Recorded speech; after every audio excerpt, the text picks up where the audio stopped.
Yo, what's up guys? Welcome back to another video. This one is going to be about how to attack as a Cypher. It's going to go over a couple of things like how you set up a trapwire to deny flanks, how you clear angles with cameras, which guns you should buy, and much more. So let's start with what does the buy round look like?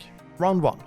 You have two choices. Either you go for a classic with one trapwire, 2 cages, and some light shields, right? Or you can go for a ghost with one trapwire and 1 cage. I would recommend going for the one ghost with 1 cage and 1 trapwire, because if you break down everything piece by piece, 1 trapwire is all you need in order to deny the defenders any flanks onto you, like shooting you in the back, coming from the side, whatever. 1 cage versus 2 cages. All choke points to spike sites have at least one angle that the defenders can hide in, but that attackers need to expose themselves to multiple angles in order to challenge that angle. So for example, that one of them would be lamps on bind, or it could be hookah on bind as well. A really good way to just smoke them off is just use 1 cage, right? A second smoke is usually a luxury smoke. For example, on split you have A ramp and A main. And if you decide to smoke off A ramp, well, then you have heaven as well, or otherwise known as A tower. But in A tower, you don't really need a smoke. It's more of a luxury smoke even there. So on round 1, go for the ghost, a bit more damage, go for the headshots. Classic is not really worth it on attack because you do need the damage and you do want to swing on enemies, play quick instead of playing defensive and passive like you otherwise could do on defense. Round 2 depends on if you lost or won, and if you lost you just go for classics, no question about it, right?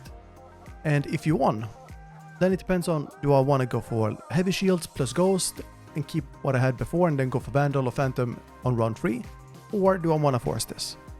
I'd recommend just going for heavy shields so that you can afford your vandal on round 3, even though enemies can force on round 2. After round 3, it all depends on what the economy is like. So for example, if you just lost a big round and now you don't have any money at all and you want to save, well, going for classic or light buy is totally fine. If you go classics like just default pistol or just something cheap, then definitely go for nothing when it comes to utility. But if you do buy something light, consider 1 trapwire so that enemies don't flank on you. On buy rounds, you definitely go for 1 cage and 1 trapwire. That's in order to deny flanks and be able to smoke off any choke point that you want. And you don't really need more than 1 trapwire, but if you can afford 1 extra trapwire, definitely go for it, because you can use that post plant and deny enemies coming from the defender spawn, or you can use it on the bomb, and you got a lot of options. So be creative with it. Same goes for the second smoke. With 2 trapwires, you can definitely focus all of your attention onto 1 bomb site.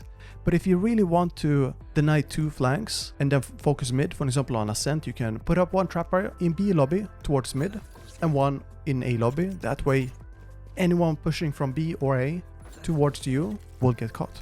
On bind, you set it up on E-link, and that will stop rotations and flanks that are coming from either spike sites. On Haven, it depends on which area you and your team intend on pushing. Put a trapwire behind you that stops the enemies from pushing through attacker spawn. You just want to control attacker spawn on Haven pretty much. That way you don't need to worry about getting shot in the back unless a trapwire is triggered or destroyed. On split, you deny flanks through mid and place them either in B-link or A sewers. A favorite of mine for A sewers is definitely on the ropes, because enemies don't expect it on the ropes or under the ropes. Another question that you might wonder is, how do I clear angles when I'm pushing? Just like how Raze has her boombot and Phoenix has flashes, Reyna has Leer, use the camera to clear angles that the defenders can hide in. Avoid dying and instead use that cooldown of your camera as a way to see if an enemy is there, if they are aiming at you. If they destroy the camera, consider getting ready for duel or just rotate.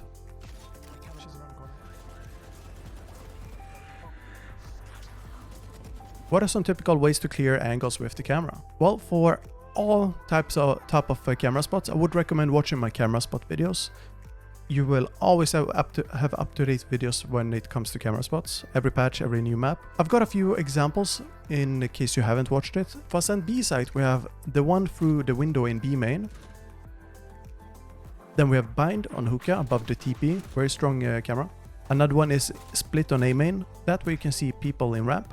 and yeah, safely push up. How do I use my smokes? So in order to use your smokes, you have to think about where would a brimstone smoke typically.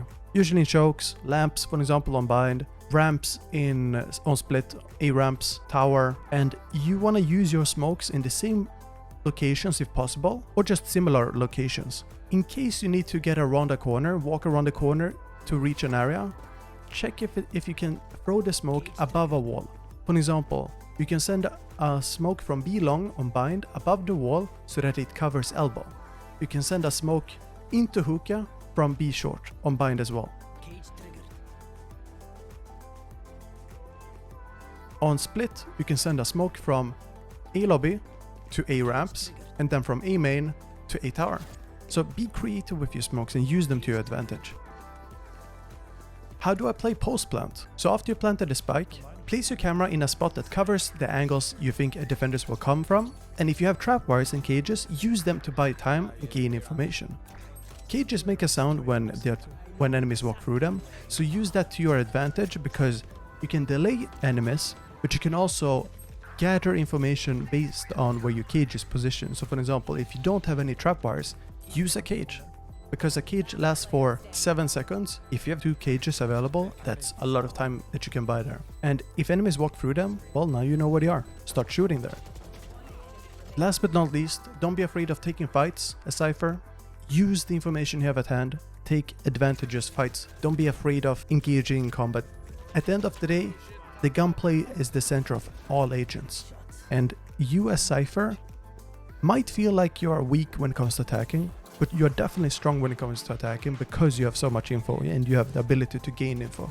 You can smoke for yourself, you can check angles with your camera, you have trapwires to deny flanks. You're an all-around agent when it comes to attacking. Sure, you're not Reyna or Raze or Phoenix, but you can definitely help yourself. That's all for now. I hope this will be useful for anyone who's trying to learn how to attack as a Cypher. I will be putting out more guides in the future, and stay tuned for more camera video coming out after the next patch. Thanks so much for watching. I'll see you guys next time. Take care.